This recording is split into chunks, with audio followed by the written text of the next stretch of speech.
Not only did this catastrophe contribute to the insect population doing very strange things, but the rabbits had nowhere to go. And by the thousands, sometimes tens of thousands, they were ravaging cities. They had nothing to eat, so they were trying to do the same thing we were, which is survive. And of course, anything that humans would try to grow, the rabbits would try to eat. They became a huge problem to an already starving population. So what was the solution people came up with?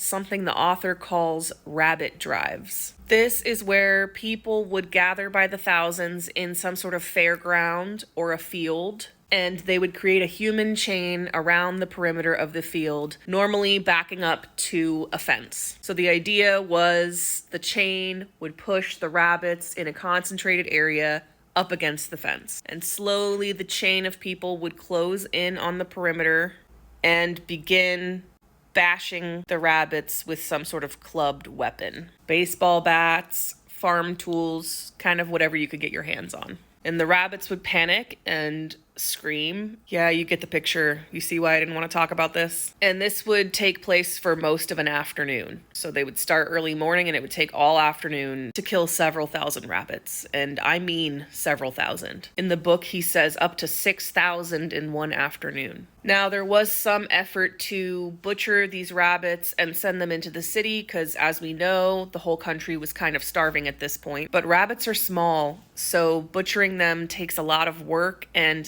storing them is not very efficient. They don't keep very well, so it only happened some of the time. Locals did eat these rabbits, but a lot of the time, these rabbits were left dead and dying in a field for the vultures to eat later.